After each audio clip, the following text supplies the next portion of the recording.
Voilà, c'était Nos vies discount, l'excellent documentaire de Frédéric Brinquel, un film qui va nous amener maintenant à débattre de ce qu'on appelle le discount alimentaire. On a vu dans le film comment dans ces hypermarchés low cost, les salariés étaient exploités. Nous, on a choisi pour ce débat de se placer cette fois du côté des consommateurs de cette alimentation hard discount. On parle de plus en plus en France, vous le savez sans doute, d'une nouvelle fracture sociale liée à l'alimentation. Certains parlent de fracture alimentaire qui serait lourde d'impact sur notre santé, sur la santé publique. On va en parler avec trois grands spécialistes de ces sujets et notamment vous, Jean-Michel Cohen, vous êtes nutritionniste, on vous a souvent reçu dans cette émission. On est également en compagnie de Véronique Bellemin. Vous, c'est la première fois que vous venez ici. Vous êtes vice-présidente du Conseil national de l'alimentation, une instance consultative interministérielle qui rassemble tous les acteurs de la chaîne alimentaire et notamment les consommateurs. Et puis Jean-Louis Roumégas, député Europe Écologie Les Verts, en clair député écolo. Et quand je vous ai eu au téléphone pour préparer cette émission, vous m'avez expliqué que vous définissiez vous-même comme un, je cite, pourfendeur du discount. Très intéressant. Du low cost. Mais vous m'avez dit discount, je vous assure, j'ai la bonne mémoire. On en parle dans quelques secondes. Je voudrais qu'on parle tout d'abord avec vous, Jean-Michel Cohen. Je me souviens de ce livre que vous aviez publié en 2006, Savoir manger, où précisément vous aviez testé ces produits alimentaires distribués dans les réseaux hard discount. Vous étiez à l'époque très critique sur la qualité de ces produits. Racontez-nous. C'était une époque où, quand on regardait les différents produits, on avait le sentiment que le produit de marque utilisait des ingrédients relativement nobles, alors que les produits soit hard discount, soit premier prix, utilisaient des ingrédients nobles pour recomposer un produit dont l'appellation était exactement la même que celui du produit original, mais dont la composition ne lui ressemblait plus. Et on avait identifié particulièrement à l'époque deux sujets. L'utilisation intensive des sirops de glucose-fructose, qui avait une mauvaise réputation dans l'évolution de la santé des individus. Et le deuxième sujet, c'était l'invasion de l'huile de palme dans la quasi-totalité des produits, dans les biscuits, dans les plats préparés, qui nous semblait être très incarnant du fait qu'il y avait une nourriture à trois vitesses, la nourriture conventionnelle, c'est-à-dire du produit de marque qui bien sûr fait beaucoup de pubs, etc. La nourriture du distributeur qui était un peu en dessous et la nourriture du premier prix qui vendait certes moins cher, mais pour vous donner un exemple, on trouvait par exemple dans 100 grammes de jambon, dans le premier prix 80 grammes de jambon et dans le prix conventionnel 100 grammes de jambon. Ce qui voulait dire que en fait l'économie réalisée, elle était moins au niveau financier qu'au niveau qualité alimentaire et quantité du produit acheté. Vous parlez au passé, ça a changé ? Alors, je trouve, pour avoir refait beaucoup de reportages là-dessus, je trouve qu'il y a eu une amélioration, mais cette amélioration, elle est le fait du consommateur. C'est-à-dire que le consommateur... Il est devenu plus exigeant. Il est devenu exigeant, il a commencé à lire les étiquettes, il a commencé à se rendre compte que quand on vendait un croque-burger avec 30% de protéines de soja à l'intérieur et 70% de viande, c'était pas la même chose qu'un beefsteak haché. Il s'est rendu compte que l'huile de palme, il y en avait vraiment partout, il a stigmatisé l'huile de palme. Et il n'y en a pas que dans le Nutella de Ségolène Royal. Non, absolument. Et la réaction du distributeur ou du fabricant, c'était de se dire mon produit est en train de dépérir à cause justement de l'information que le consommateur connaît désormais. Et donc ils ont corrigé les choses. C'est pour ça que très récemment, j'ai été faire des courses pour faire des reportages. J'ai trouvé que les poissons panés maintenant étaient à 80% de colin d'Alaska, alors qu'avant c'était de la chair de poisson, je ne savais même pas si c'était de la murène, de la chimère ou un poisson de mer profonde. J'ai trouvé que... alors il reste encore le problème des additifs et des conservateurs, sur lequel je peux revenir en vous disant que dans les plats hard discount, il y en avait des tonnes, les étiquettes faisaient 12 lignes, alors qu'on sait tous pertinemment qu'il existe des techniques et des technologies pour éviter ces produits. Simplement, c'est de la main-d'œuvre supplémentaire, c'est un peu de prix plus cher, mais ça sécuriserait plus les produits. Donc ça s'améliore quand même vaguement, c'est ce que vous nous dites pour démarrer ce débat. Véronique Bellemin, au Sénat, vous aussi évidemment, vous vous êtes penchée sur cette question de l'alimentation hard discount. Et en 2010, le Sénat, à la suite d'une grande enquête, en a conclu que le hard discount n'était pas moins bon que les marques. Est-ce que vous pouvez revenir sur les conclusions de cette enquête ? Cette enquête avait été faite en regardant la composition de toute une gamme de produits. Et effectivement, le positionnement n'était pas aussi caricatural que ce que l'on pouvait penser. Des produits de marque se trouvaient globalement de qualité moins bonne que certains produits hard discount qui, eux-mêmes, se positionnaient plutôt bien dans leur gamme de produits. Sans doute parce que issus de chaînes de fabrication. Vous savez qu'avec une même chaîne de fabrication, on peut faire différents produits de marque et qu'il y a sans doute un certain nombre de ces produits qui sont issus de même chaîne de fabrication et qui ont une composition assez proche de produits de marque. Mais effectivement, pour arriver à caractériser cela, il faut savoir rentrer dans la composition du produit, ce qui n'est pas une expertise non plus qui est forcément développée chez tous les consommateurs. Je vais vous poser une question assez simple qui, je crois, parlera à tout le monde. Si demain je vais chez Aldi ou chez Lidl, est-ce que je peux concevoir pour mes enfants un repas sain, équilibré, qui comptera les 5 fruits et légumes par jour dont on me dit qu'ils sont nécessaires à ma bonne santé? Est-ce que ça, aujourd'hui, c'est possible, Jean-Louis Romegas? Avant de répondre à votre question, si vous permettez, je trouve que la question du discount n'est pas limitée aux hard discounters. En fait, le phénomène du low cost, parce qu'on peut l'appeler comme ça aussi, a diffusé l'ensemble de la grande distribution. Et les damnés du low cost, du titre d'un film là, à propos des victimes du Rana Plaza, c'était dans le textile. Mais les damnés du low cost, ça existe aussi dans l'alimentaire, évidemment. Et ce sont bien sûr les salariés, comme on voit dans le documentaire, mais ce sont aussi les consommateurs, et ce sont les producteurs. Parce que le low cost, c'est un système économique qui détruit les emplois, les revenus des agriculteurs, qui tue la qualité, qui produit des délocalisations et qui fait des pertes d'emplois. Donc rien ne peut sortir de bon non, de c'est un ce que système vous appelez économique le low cost, qui de ce que tire j'appelle moi le discount. tout vers le bas et qui tire tout vers le bas, non pas pour donner à manger aux pauvres, comme c'est bien dénoncé. Ça, c'est le message, en tout cas. Mais plutôt pour augmenter les marges des investisseurs. On le voit, le hard discount, c'est 2 fois plus de bénéfices que la distribution moyenne, normale. Donc il faut bien voir que c'est un système qui nous tire vers le bas, et c'est pour ça que je me définis effectivement comme un pourfendeur du low cost en général et pas seulement des hard discounters. Alors, le docteur Cohen-Appert, totalement d'accord avec vous. Et puis, c'est peut-être vous qui allez répondre à ma question sur est-ce qu'aujourd'hui, si je vais chez Lidl, je peux concevoir un menu qui respecte toutes les règles de ce qu'est un repas qui fait du bien à la santé? Il y a 2 niveaux de réponse. Sur le premier niveau, moi, je serais assez d'accord avec lui. Je l'annonçais déjà en 2006 et en 2008 en disant que finalement, le low cost, dans l'incitation qu'il donnait aux consommateurs de s'imaginer que le produit était le même à moins cher, il diminuait progressivement la qualité de la nourriture. Et ce qui s'est passé, c'est que vous aviez raison. C'est-à-dire que les grandes marques qui étaient en compétition avec ces marques, qu'est-ce qu'elles ont été tentées de faire? C'est d'abaisser elles-mêmes le niveau de qualité de leur nourriture pour essayer de rejoindre le prix de l'autre. Le deuxième niveau, c'est oui, bien sûr, je peux m'alimenter correctement en allant dans le hard discount. C'est simplement moi qui vais faire une sélection des produits. Si j'achète du produit de base, du riz qui est moins cher, le riz, alors après peut se poser la problématique, ça, M. Romegas le connaît sûrement mieux que moi, de savoir d'où vient le riz, comment il a été traité, etc. Mais si j'achète du riz, des tomates, du camembert et de la viande, je vais trouver à peu près les mêmes produits. Là où on a un problème avec les aliments pas chers, c'est quand on a affaire à des aliments transformés, parce que quand les aliments sont transformés, ils nécessitent une chaîne d'industrialisation qui est beaucoup plus complexe, avec des mélanges d'ingrédients qui sont beaucoup plus complexes. Et là, effectivement, quand j'achète un feuilleté au fromage d'un hard discounter, il aura moins de fromage probablement que celui que j'achète de la marque référente. Voilà, mais je peux à peu près, il ne faut pas dramatiser la situation. En France, la plupart des gens peuvent s'alimenter extrêmement correctement. Il y a simplement des niveaux de qualité. Dans la qualité, il y a des niveaux de qualité un peu différents. Vous seriez d'accord aussi, Véronique Bellemin, pour dire qu'il n'y a pas en France des magasins où l'on peut correctement s'alimenter? Là encore, je prends le critère qualitatif de la santé. D'autres où c'est impossible? Tout à fait. C'est pas ça le problème, c'est pas ça la question. Parce que, comme le disait le docteur Cohen, la fracture va être sur est-ce que je cuisine ou est-ce que je ne cuisine pas. Si je prends des aliments, des fruits et des légumes, les fruits et légumes sont en vente dans tous les magasins. Oui, mais on peut vous dire qu'il y a la question du bio quand même, qui est fondamentale. Est-ce que je mange des tomates avec des pesticides ou des tomates sans pesticides? Tous les aliments qui sont commercialisés en France répondent à des critères de salubrité et sont bon pour la santé. Le bio est un autre débat. On peut envisager la valeur santé de l'alimentation bio est documentée par un certain nombre d'études, discutée par d'autres. Donc c'est encore qu'un sujet qui est en débat, qui est en construction. Mais c'est pas ça. Toutes les études sur les fruits et légumes sont faites avec des fruits et des légumes issus de modes de production conventionnels. Dans les études santé, sur la valeur santé des fruits et des légumes, la valeur bio ou non n'intervient pas. Et de toute façon, manger des fruits et des légumes, c'est bon, quelle que soit la source de fruits et de légumes. Si on peut rentrer dans le détail. Alors, on va laisser finir Véronique Bellemin, puis je vous donne la parole juste après. L'important, pour moi, c'est vraiment savoir cuisiner, savoir composer son repas, avoir envie et avoir dans sa culture gastronomique, dans sa culture alimentaire, l'envie d'une certaine forme d'alimentation.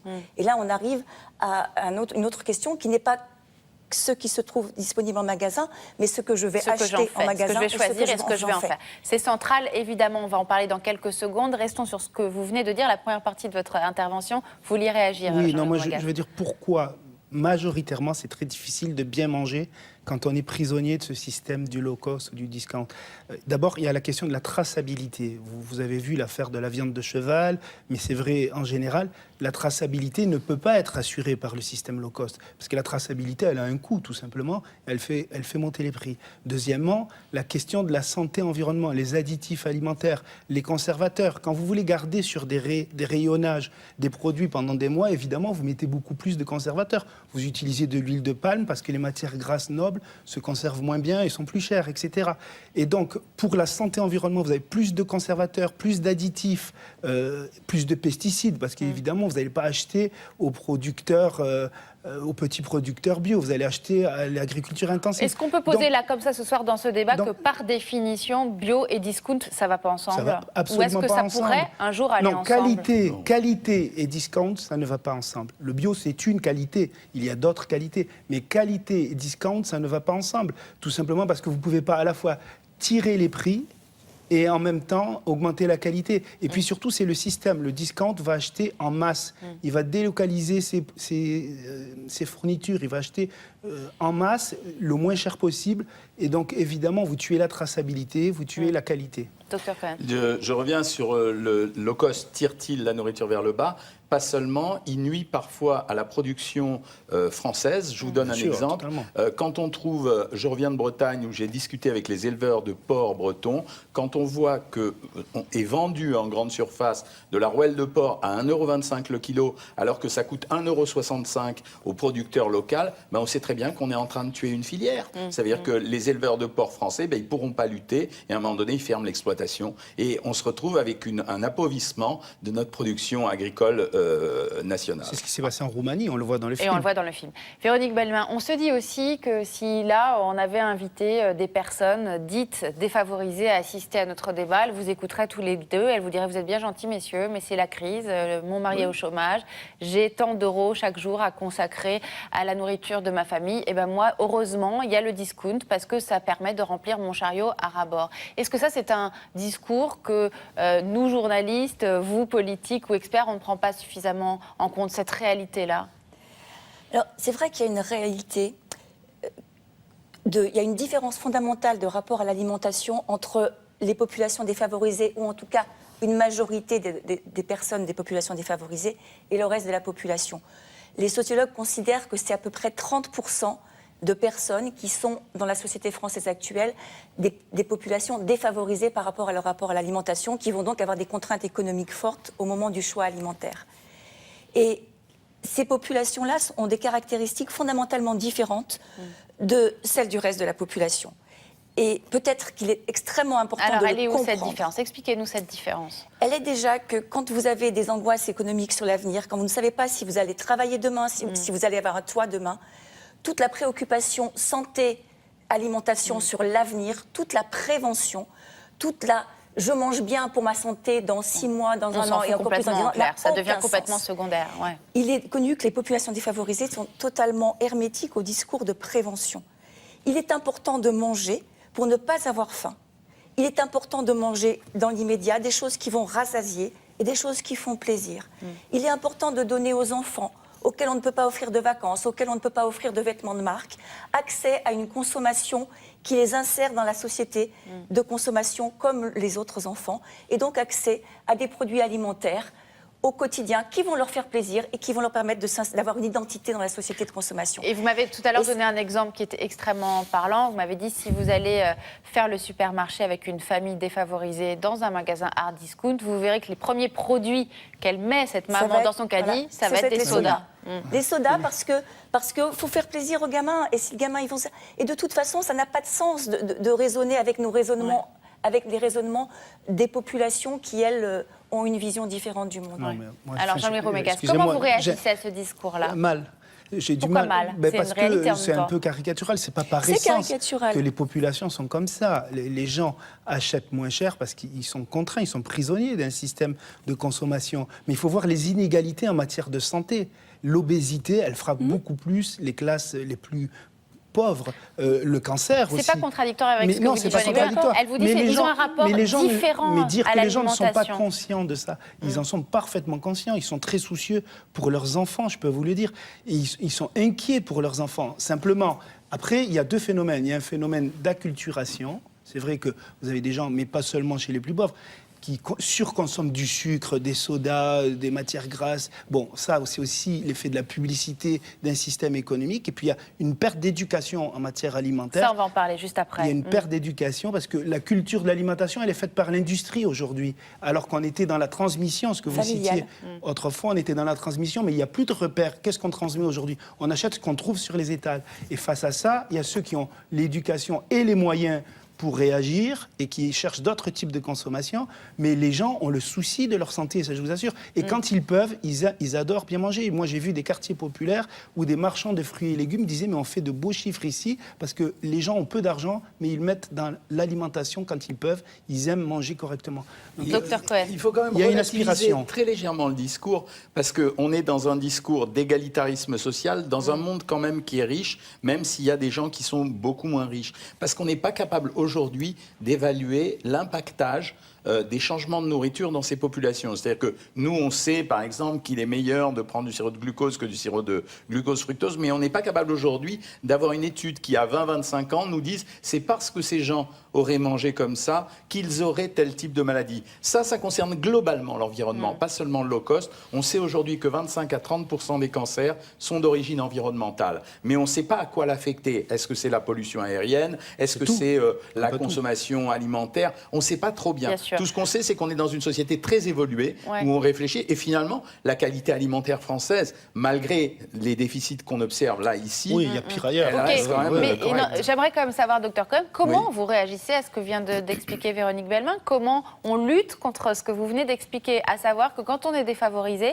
on a d'abord envie de faire plaisir à ses enfants et donc de mettre de la nourriture, voilà, très sucrée ou très qui va calmer la faim, tout Vous savez, simplement, ça qui fait va des jamais années- prendre en compte le critère qualitatif et tout ce qu'on se dit depuis le début Ça sur le fait lien entre des santé et années que je alimentation. plaide pour qu'on utilise des systèmes sur le modèle nordique. Ça veut dire où dès la petite enfance, on installe des cours d'éducation ménagère. Ça, c'est pas rétro, c'est au contraire très progressiste, avec des pupitres de cuisine où on mélange les petites filles avec les petits garçons et où on leur apprend progressivement les aliments. Parce qu'aujourd'hui, les populations adultes, je dirais qu'elles ont été sacrifiées. Ceux qui sont obèses aujourd'hui, on a énormément de mal à les faire revenir à un état antérieur. Par contre, chez des petits-enfants, leur raconter l'histoire de la tomate, comme je le fais de temps en temps dans des écoles, leur expliquer comment ça pousse une tomate, une carotte, etc., ça rend les choses ludiques. Donc c'est vraiment de la prévention en amont. Et la deuxième chose, c'est les outils économiques. Ça veut dire que la TVA alimentaire, elle est injuste parce qu'elle s'applique à toute la population. Et on sait très bien que comme c'est un besoin essentiel, comme la sécurité sociale, les soins, la maladie, etc., il devrait y avoir un rétablissement de l'égalité au travers de la délivrance de la nourriture. Alors les solutions, justement, on va maintenant y venir. On est à mi-débat à peu près. Quelles solutions pour essayer de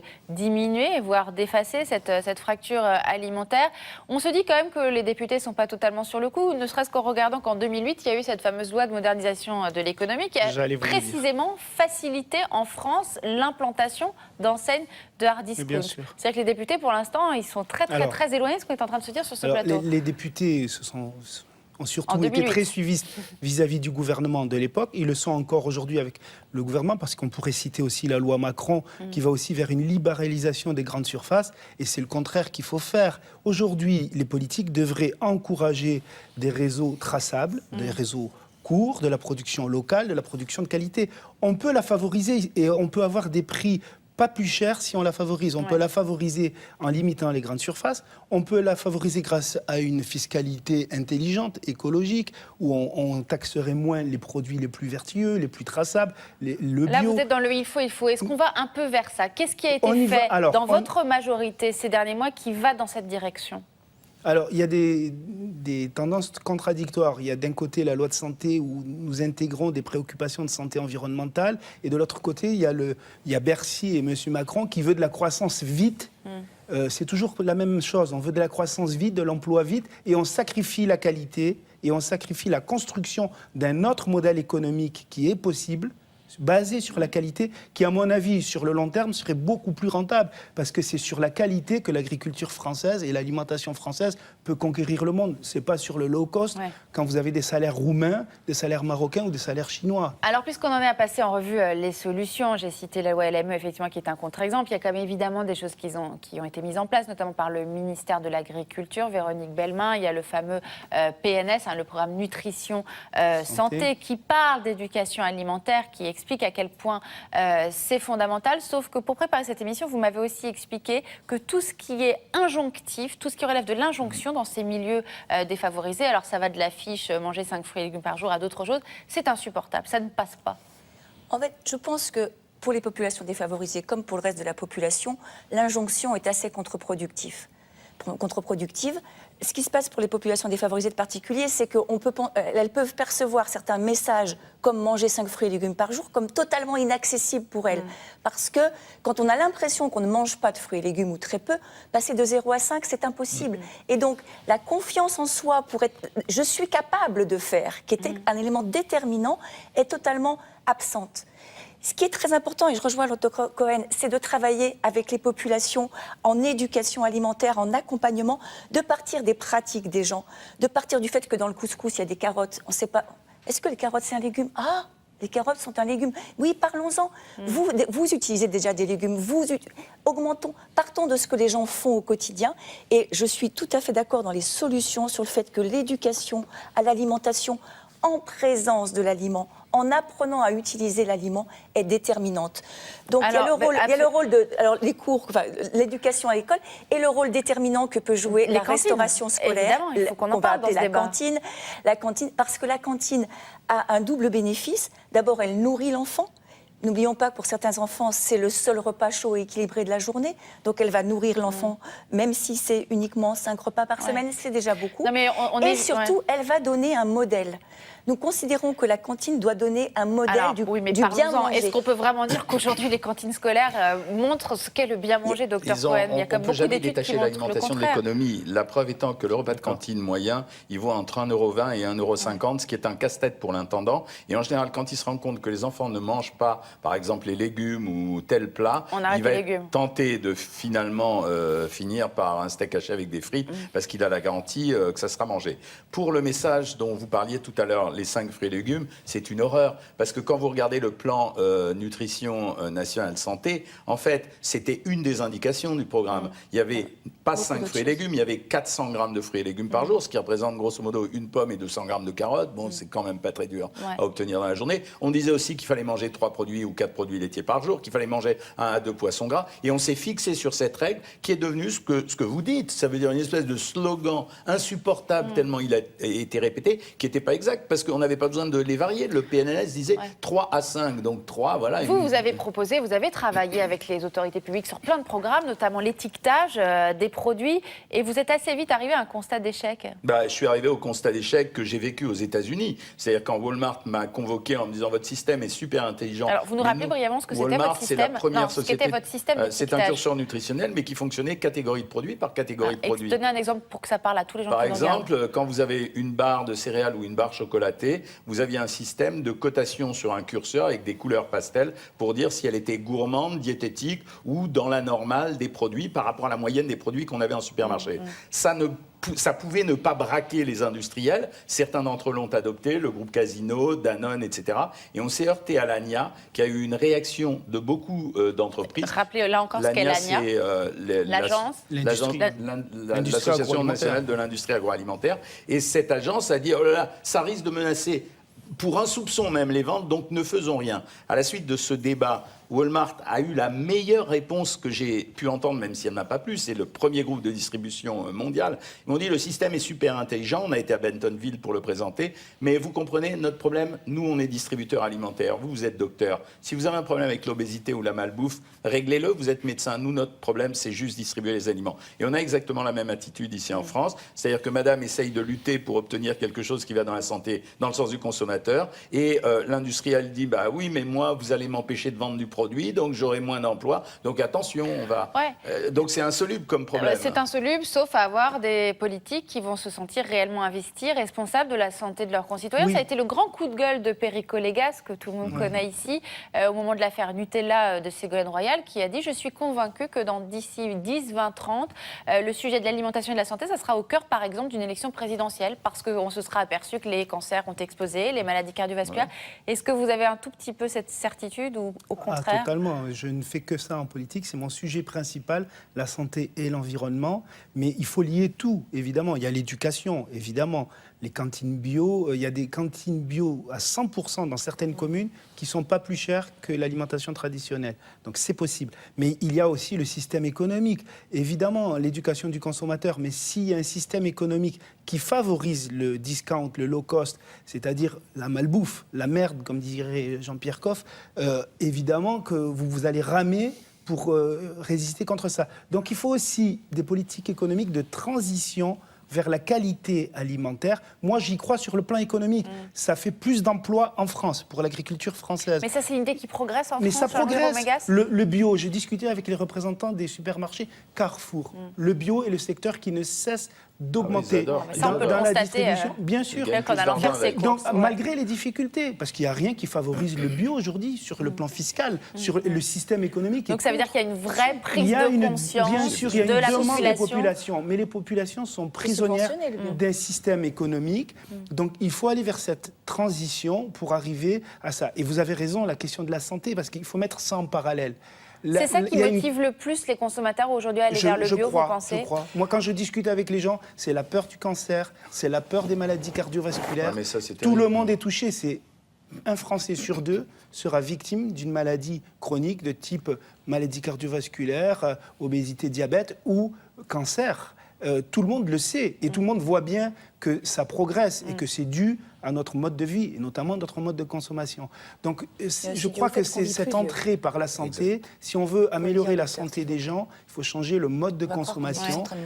Et je crois que ça, c'est un vrai chantier, c'est un projet de société. Moi, je crois vraiment que vous avez raison, ce sera le cœur de la politique. D'optimisme. Je citais Perico Légas, j'aimerais qu'il ait raison. Vous êtes plein d'optimisme. Est-ce que quand même, vous aussi, Véronique Bellemin, par rapport à ce que vous disiez tout à l'heure sur ce hiatus, ce fossé qui existe entre les défavorisés et les bobos, en clair, dans le rapport à l'alimentation, est-ce que ça vous rend confiante quand même, effectivement, de voir qu'aujourd'hui, chez Carrefour ou dans des enseignes comme ça de grande surface où on peut aller sans se ruiner, effectivement, les vitrines de bio, elles progressent, elles augmentent, qu'aujourd'hui, les classes moyennes, elles s'y mettent aussi à cette préoccupation-là. C'est quelque chose qui vous réconforte, même si je fais sourire le docteur Cohen. Je ne sais pas pourquoi, mais je vous la parole. Moi, je n'entre pas dans l'amalgame alimentation-santé et bio. Exact. Voilà, c'est-à-dire que ce serait un sujet extrêmement complexe sur lequel on pourrait parler 2 heures, mais on peut déjà avoir une alimentation santé, une alimentation extrêmement équilibrée et avec de l'alimentation conventionnelle. Et il y a une complémentarité de fait entre différents systèmes de production. Voilà, il ne faut pas, il n'y a pas, il y a pas des gentils et des méchants dans le système. Il y a une complémentarité, une continuité. En tout cas, il y a de bons et de mauvais systèmes. Il y a des bons et des mauvais. Nous n'entrons pas dans cet amalgame bio-santé, parce que c'est encore toujours pareil. Soit c'est bio, soit c'est rien. Et vous dites encore aux gens, soit vous mangez bio, soit vous ne pouvez rien faire. C'est pas vrai. Vous pouvez manger de façon... vous pouvez bien manger avec des aliments abordables, dans des systèmes conventionnels. En plus, on fait un amalgame entre le local et le bio, et c'est totalement différent. Oui, on a du bio qui vient de l'autre bout du monde. Voilà, on a du bio qui vient et on a du local qui va être de la production conventionnelle intensive. On n'a pas défini la bonne alimentation. Donc voilà, la bonne alimentation. Mais la bonne alimentation, elle passe avant tout par de l'équilibre, de la variété, du plaisir et de la, c'est culturel. du fait d'accorder de la valeur à soi-même quand on se nourrit et à l'alimentation donc qu'on va ingérer. Eh bien, c'est bien de terminer sur cette définition. Parce que la valeur de l'alimentation est extrêmement importante. Et au Sénat, le discours low cost est destructeur de valeurs. On l'aura compris. De valeurs alimentaires. Mais de valeurs pas qu'économiques, de valeurs Ouais. symboliques, de valeurs culturelles et donc de valeurs accordées à l'individu en train de manger. C'est parfaitement clair. On va demander aux deux autres invités de conclure aussi sur leur définition de ce qu'est la bonne alimentation aujourd'hui. Très bien. Docteur Cohen, puis vous finirez, Jean-Luc Promogas. Il n'y a pas de lien avéré d'abord entre le bio et la protection contre le cancer aujourd'hui. Peut-être qu'on le découvrira, mais il n'y en a pas. Même Et sur la quand question vous des parliez- pesticides. Non, et quand vous parlez des grandes surfaces qui ont tendance à développer le bio, elles développent le bio comme le sans gluten parce qu'il y a plus de valeur ajoutée. Ça gagne plus de vendre du bio ou du sans gluten que de vendre du conventionnel. Donc ne C'est pas croyez parce qu'il y a davantage de consommateurs croyez pour pas- le bio. Si, bien sûr, il y a Quand une même. demande, mais eux vont la stimuler parce qu'on sait très bien qu'il y a un marketing alimentaire. C'est ce que vous disiez tout à l'heure. On ne mange pas forcément comme on a envie de manger, mais on mange également beaucoup comme on entend qu'on nous dit de manger. devoir manger. Jean-Luc Promogas. D'abord, moi, j'ai construit ma vision de la bonne alimentation et c'est vrai que c'est un processus. Pour moi, la bonne alimentation, c'est d'abord manger frais et pas manger les produits de l'industrie qui ont des additifs, des Règle de conservateurs. base. Donc, on mange frais, on transforme soi-même. Deuxièmement, c'est manger de saison parce que les produits de saison sont meilleurs, correspondent mieux aux besoins de la santé. Et ça, c'est fondamental. On ne sait plus le faire. Et on veut des produits conservés. Troisièmement, effectivement, on peut essayer de manger, si possible, bio, mais ce n'est pas la seule qualité. C'est une qualité pour l'environnement, c'est une qualité pour la santé parce qu'il y a moins de pesticides. Et j'ai fait Le un lien rapport sur les pesticide-santé, quand même, perturbateurs assez- endocriniens. De plus en plus, on découvre que c'est une des causes majeures du cancer et d'autres désordres de la santé. Et puis, il faut manger traçable. Donc, si possible, les circuits courts, ça ne veut pas dire que local. Ça veut dire des circuits courts, il y a moins d'intermédiaires. On sait ce qu'on mange. Voilà. Et puis, il y a la dimension culturelle. Manger, ça a toujours été une culture. C'est un des fondements de toute culture, de toute civilisation. Il faut retrouver cela et ne pas être victime de l'industrie qui tue notre culture à tous les niveaux, au niveau alimentaire comme pour le reste. Le plaisir est dans l'assiette, la liberté et Tout la à santé fait. aussi. Merci infiniment à tous les trois d'avoir participé à cette émission. Merci à vous de nous avoir suivis. Bien évidemment, je vous donne rendez-vous dès la semaine prochaine, même endroit, même heure, pour un nouveau film qui, je l'espère, fera un aussi beau débat. Ciao.